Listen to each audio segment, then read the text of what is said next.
Alright, here we go. This is a ranked 2v2 on Sandrim between the green team in the upper left. It is Titofigue in the Tomcat Striker and Sitta in the Raptor Neo. Their opponents are the Carbon team. In the bottom right is Jindanhu in the Black Ops Neo, I think that's the Neo, and HIMKO in the Gothic Osprey. So, Sandrim. Could be potentially long, could be potentially short. I never really know. But Sandrim kind of has the ability to produce really, really good games, and I'm hoping we're going to see one of those. Green team choosing to team up there, and HIMKO actually waiting for Dillos to be produced before going for... Huh. Okay. Alright, so they're splitting up. And does look like Sitta's going to do the Neo thing and harass, going to try to kill a couple of creeps first. And it does look like Jindanhu's going to do the Neo thing and harass, but there's no creeps to kill right now. Going to try to kill a couple Dillos. Very dangerous. There's a flacker in the area, so needs to get the hell away there. Where Sitta did definitely do productive things by killing those creeps. And Jindanhu going to be able to get away there. Jindanhu is also Heroine and also Herzog Zwei. Same guy, if y'all don't know. So, Jindanhu, okay, going to get a Dillo killed. That harassing Neo is so powerful, and you can just boost away. It's so powerful, so easy to do. Carbon team has not captured their first outpost yet, whereas Green team is close to capturing their second with tons of Dillos, or 2 Dillos over here, I guess. Okay, 1-1 right now. But the green team already working on the corner. I got to do a lot of minimap clicking on Sandrim because there is action all over the place and I can't necessarily just follow a single person. So Jindanhu, oh gosh, got a lot killed there. That was tragic right there. Sitta grabbing that bottom left and gonna put Dillos on the secret spot. That's out of enemy radar range.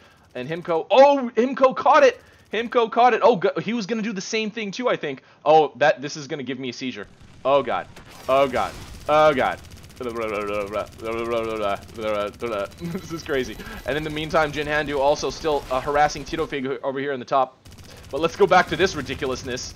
Sitta landing and shooting with the Blade Guardians. HIMKO should just retreat. That's too much for for him to handle. Sitta is there with Blade Guardians, and now going to shift his focus to this close outpost. Probably not a great idea with 2 mechs contesting there. That's really difficult to do, and he is going to pull back, and the enemy Neo with Blade Guardians is there as well. So, yeah, obviously going to be forced to pull away there. Titofigue with a ratchet?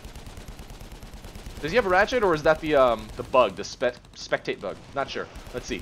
Oh, he did have a ratchet, for sure. Okay, that didn't make sense, so I thought it was the bug. But anyway, so the Carbon team is actually slightly ahead, taking their second outpost before the Green team takes their second. Oh no, never mind. They got the corner. Never mind. That was their second. That was their third. Okay, so the Green team is definitely still ahead. And upkeep, and Sitta getting a kill on Jindanhu off cam on his retreat back to that post. So now Green team going to go for the other corner. What is Carbon team going to do? They haven't really made a decision yet. Really on Sandrim, and on a lot of AirMech maps, not just Sandrim. A lot of non-linear maps, you need to really just commit. Thar, one of those things. If you can just do, take outposts quickly and have more units there than your opponent, a lot of times it's hard to make that decision because you don't necessarily know where to go. Sometimes it's better to just go in blind, or at least with an initial fast scout to know that it's plausible to take that post. And if the enemy hasn't made their move yet, as long as you make your move first and make it hard, that doesn't sound right, but you know what I'm saying. As long as you make your move first, you usually will be able to take the victory in that specific battle and take that outpost under your control, Obviously, there are many factors to that. Maybe the enemy has a large force that they can push out. But as you can see here now, the green team has been able to take that corner and are now contesting the very last main, connected land outpost that the Carbon team... Oh, and Titofigue getting a follow and kill on HIMKO there. Wow, HIMKO looked like he had plenty of life. But, yeah, so now, look, Sitta leapfrogging their units up, and will be able to finish all of the Carbon units over there on the top, on the high ground, and the Carbon team just has units there on the low ground. Okay, a couple of creeps made their way over here. Okay, those dots were very concerning, I guess. And now going to drop a couple of Dillos over there on the bottom right. Okay, so if they can neutralize the right side, that is really huge, and there you go. So now the Carbon team won't have the kind of reinforcement that they will need. Okay, they have been able to take it back under control, so keeping that neutral would have been very, very key to getting basically a decisive map control for the green team. Or sorry, yeah, for the green team. Oh no, never mind. That went under green team control. Okay, no, so Sitta and Titofigue. Wow, I'm getting a little bit dyslexic here. But Sitta and Titofigue have been able to take that right side and will probably be able to finish off these. Oh no, Sitta getting killed because there were 4 flackers. That's too many flackers. So it will give HIMKO and Jindanhu. Oh, and Titofigue getting killed by the neutral hat over here. So critical mistakes by the green team might allow this Carbon team to make a comeback in this game. Jindanhu going to be able to take that corner under his control. Oh wow, that's humongous. And now Titofigue gonna try to come back here. And wow, tons of units going to be pushing into this right side. So let's see, 42 to 25. So the Carbon team is still pretty far behind in upkeep, but where is all the upkeep for the green team? There's a lot of it up here on the top right, and a good amount here on the bottom left, and a few units over here. But in the meantime, the Carbon team has been able to neutralize this right side, and they have been able to finish off a decent amount of green units here on the top right. But this is still going to be a contest over here, as there are not many units for either team over there. So green team taking this right side back under their control for now, but there are so many units over there. And Jindanhu doing a lot of work with that Blade Guardian Neo as well. Okay, wow, nothing left. There's no units left. It's just the green team with the outpost control, and the Carbon team desperately trying to get neutralized here. Lots of units dropped by the green team, 33 to 14. So the Carbon team is still really, really far behind in this fight right here specifically. They are way behind. There is really nothing here for the Carbon team except for a couple of Dillos. They're on the high ground, but HIMKO getting finished off, which is humongous. And now it does look like Jindanhu gonna change his focus to this top right, but it's going to be an uphill battle for him. He is able to take this outpost under his control, so really needs to reinforce right now. While Sitta and Titofigue have this right outpost firmly in their control, lots of defenses, not really any chance for the Carbon team to fight back. They don't have that army that they pushed in with like before. But Jindanhu has been able to hold this top right for now at the very least. And yeah, more unit presence for the Carbon team up here in the top right than the green team has. But again, the green team holding this right side and holding the other corner, so they have a massive income and max upkeep lead. 37 to 13, so an upkeep lead in general. But the Osprey is going to be able to sustain these Dillos for a good amount of time. No, the Blade Guardian Neo, Blade Guardian Striker, too much for the Osprey to handle. Hits all those Dillos at the same time. Those Dillos probably would have been better off spread out a little bit more. Just like that. See, he can only hit 2 out of 3. For example. But a lot of Dillos getting killed in the meantime. HIMKO with 4 Dillos. Will he be able to do anything with them? The neutralize might be more than anything that they know. Like, getting unit kills and approaching forward is fine, right? But the ability to neutralize and the ability to cut off reinforcements for the green team might be larger than anything. And the green team gonna neutralize this bottom as well. Oh no! Enough jumper spam, or at least enough jumper drops over here by Jindanhu to keep this outpost Carbon. Sitta with a couple more jumpers. Will this be enough? I don't know. Against this Blade Guardian Neo, it's going to be very, very difficult. And there you go. Jindanhu has this situation under control. So able to hold the bottom for now. 44 to 21. So the Carbon team's actually catching up. A couple of creeps being dropped by Titofigue. 2 mechs in the air versus 2 mechs in the area. It doesn't look like the green team's going to be successful in this attack either. And still with the infantry spam, it's going to be really hard to do that, especially against 2 mechs. Going to do a couple of fort drops now. And Jindanhu extending his attack to this this corner post. Going to be able to get away as the Neo against the Striker. And lots of Dillos dropped here in defense by HIMKO. Sitta going to try to get a neutralization with a few Dillos, and will actually get it. Titofigue here as well, so without the outpost under their control, will the Carbon team be able to do anything here? Jindanhu coming with a few creeps, and drop, but drops as well by the green team, so keeping this outpost neutral is huge for them. They have the lead, they just need to keep it. HIMKO trying to approach from the backside and going to be reacted to by both of the enemy mechs, so it does leave Jindanhu alone to clear this over here, but really needs to support HIMKO where all these Dillos, except for the one that HIMKO saved, and HIMKO getting himself finished off in that retreat. So 49-16. The Carbon team at first looked like they were on the verge of a comeback, but there is basically nothing left here for the Carbon team. 4 units, one way the hell out there, and Jindanhu, oh man, there's a hat over here. That is crazy dangerous. Sitta and Titofigue are both here to clear Carbon units, whereas it is just Jindanhu in this top right. HIMKO now trying to come with whatever reinforcements. No reinforcements, or just a single Dillo or something. Oh no, that was just repositioning the one Dillo that they had. And keeping them alive, yes, but oh boy, Titofigue really low. Okay, Titofigue getting himself killed. Okay, so it is just Sitta, but no, not 4 going in, or at least not 4 staying alive. 3 infantry does not a capture make, if that makes sense. And HIMKO getting followed there. Wow. Titofigue respawning, and the Carbon team will easily be able to take this top right under their control, and that looks like it's going to be game. But wow, that was a lot of back and forth action. The green team with their income advantage, I think, was probably the deciding factor. I think the turning point of this game was probably in the early game, when the Carbon team took bottom left, or sorry, the green team took bottom left, and the Carbon team wasn't really able to do anything about it. They were at a 2-3 outpost disadvantage, and the green team was able to contest that top right, eventually cheese and grab and hold that right side. Although the right side went back and forth, it was probably fine, and then the green team took it eventually. They took it eventually under their control by using basically great AirMech basics, great AirMech, you know, fundamentals. And Titofigue just going to be dropping whatever defensive stuff he can. Creeps, free defense, you know.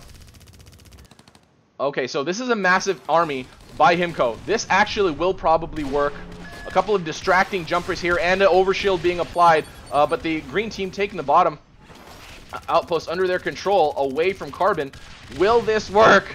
Yes, HIMKO is easily going to be able to clear here, but he needs to push forward more. He needs to push all the way in.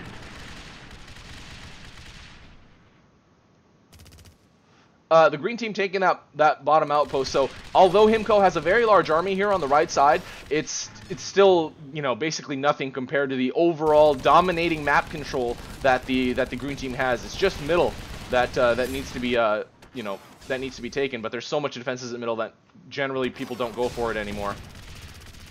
HIMKO now moving out, gonna go for what, top or bottom?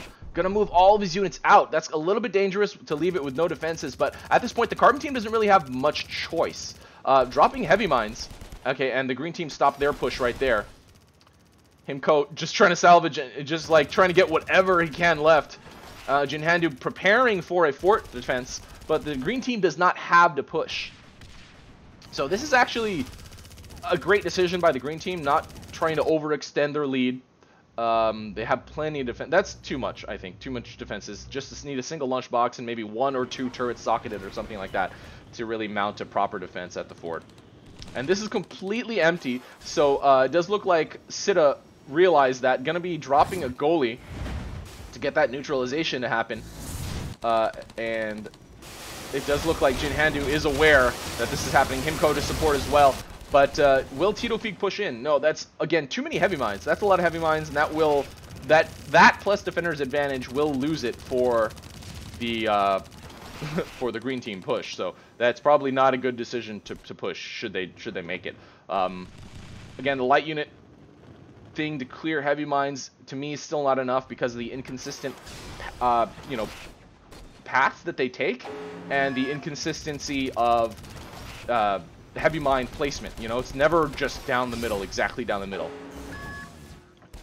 And the green team will be able to neutralize this right side as well.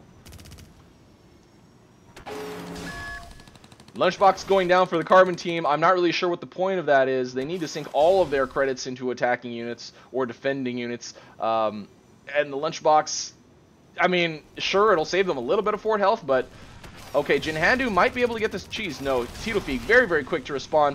Afterburner Striker, crazy fast. And Jindanhu will be finished off in this retreat here. So now HIMKO trying to mount a defense. There's not much they can do. Even if the goalies roll over these heavy mines, they won't really be finished off, especially if they go kind of single file. they will be able to just finish. Just Dillo's really defending for Jindanhu and HIMKO.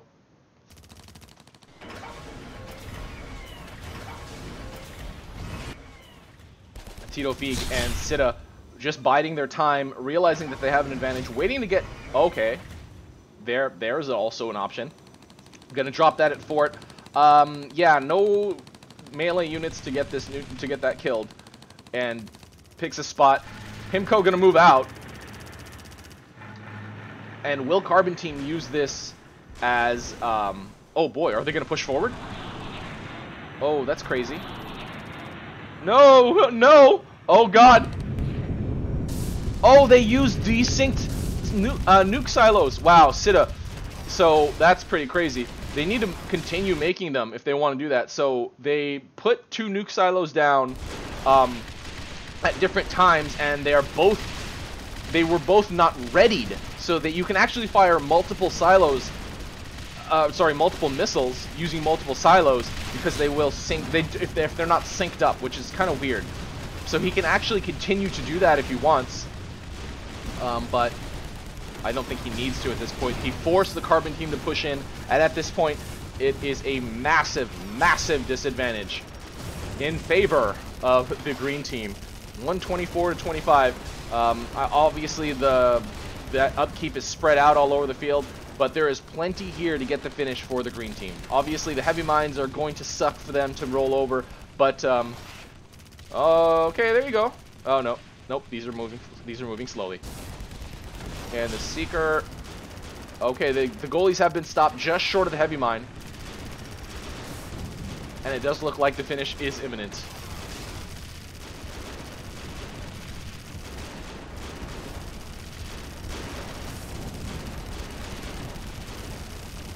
Instead of even throwing down the stasis to prevent the enemy defense from doing as much damage with the Blade Guardian and the Distract. So, and the Blade Guardians also for Titofigue. HIMKO getting himself killed, and Sitta just boosting the craziness around this fort. But they did put him on hold position, so these units are getting crazy distracted instead of getting the the fort kill. I think they might convert now, and Jindanhu and HIMKO don't really have any options but to just wait for their own demise. Dillo firing back is irrelevant, and this game will go to Sitta and Titofigue, taking this ranked 2v2 on Sandrim over HIMKO and Jindanhu, also known as Hero and also known as Herzog's Y. So yeah, I mean, I kind of did an overview of what I thought was the deciding point in the game in the middle of the game, because it took quite a long time to get that finish. But yeah, you got to practice your openings. Openings are, I mean, if you want to stay competitive in this game, openings are basically linchpins.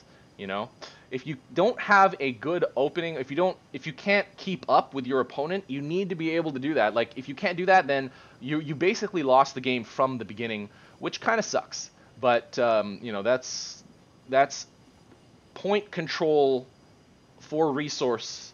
That's how these kinds of games work. If the control points give you resources, and therefore you need to capture and control as many control points as you can. And that's what outposts are in AirMech.